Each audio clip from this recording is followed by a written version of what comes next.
400 years ago, George Abbot, Archbishop of Canterbury, decided to leave a legacy to the elderly people of Guildford as a gift out of his love to the place of his birth, and set out his vision for building an almshouse in the heart of Guildford.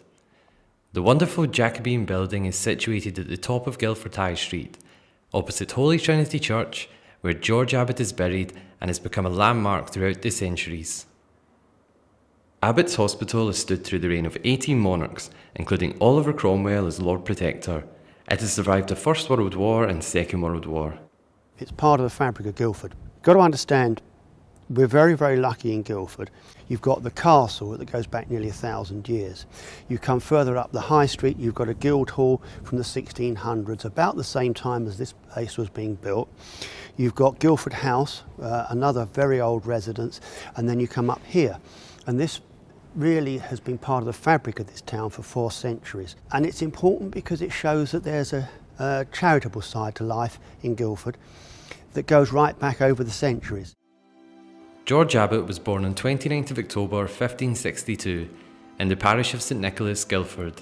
His parents, Maurice and Alice Abbot, were cloth workers and had 6 sons. He came from a remarkable family of all these 6 brothers who all lived to a great age, which was unusual then, and are all successful in various fields. George was perhaps the most successful in that he was head of the Church of England. Well, George Abbot went to school in Guildford, what is now the Royal Grammar School, where he was obviously a very bright pupil. And at 16, he went up to Oxford. He had a stellar career in Oxford. He became Master of University College, and he became Vice-Chancellor of the university on 3 occasions. While he was there, he wrote a number of books. Perhaps the best known is A Brief Description of the Whole World, which was a very popular book, particularly amongst the undergraduates then. And in 1604, he was invited by King James to join the Hampton Court Conference, from which came the King James Bible. This is a copy of the Bible called the King James Bible, or the Authorized Version. George Abbot was one of the translators, and in many churches throughout the world still, we read these words, George Abbot's words, Sunday by Sunday. It has survived. And one of the things I really treasure is that on his tomb here, the columns are held up by a pile of books, reminding us that George Abbot was a great scholar, not just words for the 17th century, but words that are used in worship, even and up to today. King James I was impressed with George Abbot's work, particularly in trying to unite the churches of England and Scotland. On the 4th of March 1611, George became Archbishop of Canterbury. Writing in his statute book, or the Book of Rules, George Abbot set out his vision for the Hospital of the Blessed Trinity, or Abbot's Hospital as it is better known today. And to this day, the almshouse is run in accordance with George Abbot's written wishes.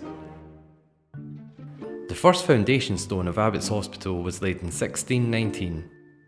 Despite Archbishop Abbot's philanthropic nature, his path was crossed with tragedy. In order to hold his position as Archbishop during a time of great religious tension between the churches of England and Scotland, he had to become a strong survivor. 2 failed attempts were made to assassinate him, and in 1621, as if that wasn't enough, a terrible tragedy occurred when he accidentally killed a gamekeeper while hunting at Bramshill in Hampshire. Although later pardoned by the king, Abbot was devastated and lived in self-imposed exile at his hospital in Guildford. It was a cruel blow to a man who had given so much to people.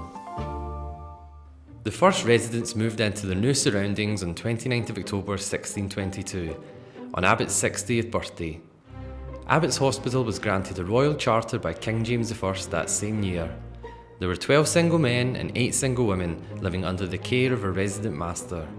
All were to be unmarried, above 60 years old, of good character, have been born in Guildford, or have lived in the town for at least 20 years. Today, there is no formal age, but most residents are over 60. It was Abbot's wish that a master should be appointed to run the almshouse.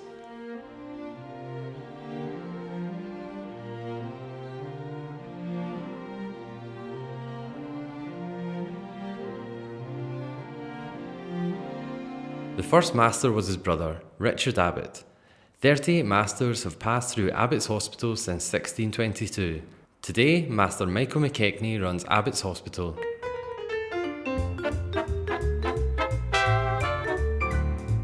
I'm basically responsible for the management of the whole of Abbot'S Hospital, which includes all the residents, the buildings, the grounds, and a typical working week will involve any one single aspect of that coming into me. So it could be something related to a resident with a problem, to managing a number of the preparations for big events. Quite a busy life, but also interesting because it's multifaceted. The beautiful Jacobean building is also famed for its stunning architecture and wood carvings. This set of staircases is meant to be one of the finest staircases in Surrey. There's a blanked-in doorway where the housekeeper used to come from an adjoining room to look after the master, and this section of the master's lodgings, with this extraordinary door with all the hardwood carving and the massive great key, was where the Archbishop used to stay when he came to visit.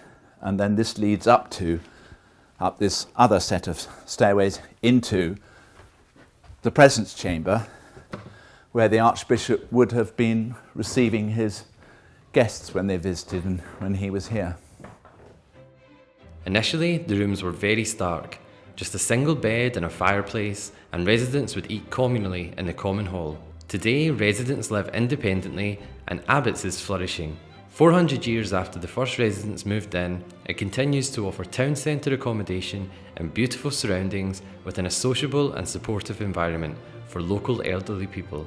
Today, there is room for 27 residents, and thanks to redevelopment over the years, everyone lives very full, independent lives. Today, resident Valerie Charles is outside making the most of the afternoon sunshine. Well, I was very pleased when we moved into this apartment that we've got a garden. I think it helps physically to get out in the garden. Health-wise, it's a very good thing. We're very lucky up here that we've got the gardens. Feel very blessed with that. I met my husband here, so yeah. I've lived at Abbot'S Hospital for 11 years. The thing I like most about Abbot'S Hospital is the quietness and the safety and the comradeship that there is among all the members. This is the nearest thing you can come to heaven. Abbot'S Hospital has survived magnificently for 400 years and is a place of refuge, of peace, of safety and of deep companionship for all that time. It's survived well into this century. It's a key part of our fabric as a town, and hopefully will be here for many years to come.